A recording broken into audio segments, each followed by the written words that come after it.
сәлеметсіздер ма, құрметті әріптестер және желі қолданушылары. 4 ақпан қатерлі ісікке қарсы күрес күніне орай салауатты өмір жарқын болашақ атты ақпараттық сағатымызды назарларыңызға ұсынамыз. Салауаттану тұтастығымен алғанда жеке тұлғаның, қоғамның, табиғаттың денсаулығы туралы ғылым, адам денсаулығына тән дене, психологиялық, имандылық, адамгершілік және әлеуметтік денсаулықтар құраушының өзара байланысы мен өзара үйлесімді әрекетінен қалыптасады. Кез келген өзара әрекетті етуші ретінде де, жауап беруші ретінде де анықталады. Әлеумет себепші болған аурулар санының өсуіне, адамның әлеуметтік биологиялық мәні арасында қарама-қайшылықтардың шиеленісіне байланысты.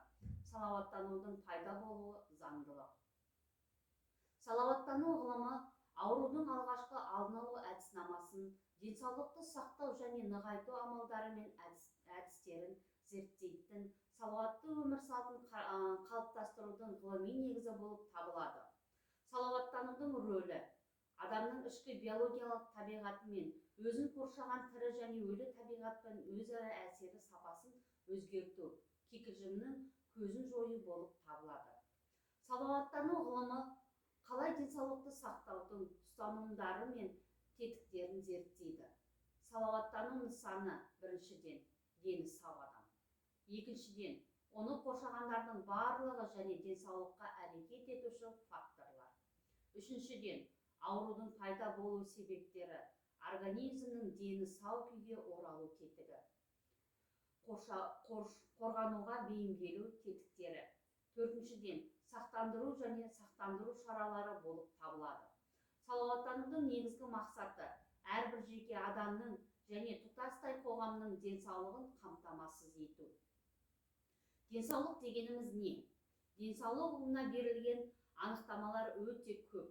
Үлкен медициналық энциклопедияларда денсаулық организм мен жүйенің атқаратын қызметі сыртқы орта теңдестіріп, ешқандай ауырсыну өзгерістер байқалмайтын адам күйі ретінде сипатталады. Дүниежүзілік денсаулық сақтау ұйымының анықтамасы бойынша, денсаулық дегеніміз бұл аурудың немесе дене кемтарлығының жай ғана жат болу емес, денелік, психикалық және әлеуметтік тұрғыдан ойдағыдай толық күйі. Осы заманғы ғылым мен әдістеме, салауатты өмір салты бұл адамның еңбек әрекетімен, тұтастығымен, материалдық және рухани мұқтаждықтарын қанағаттандыру түрімен, жеке тұлға және қоғамның мінез-құлық ережелерімен сипатталатын тіршілік әрекетінің белгілі типі туралы түсініктемелерді кіріктіретін биоәлеуметтік санат.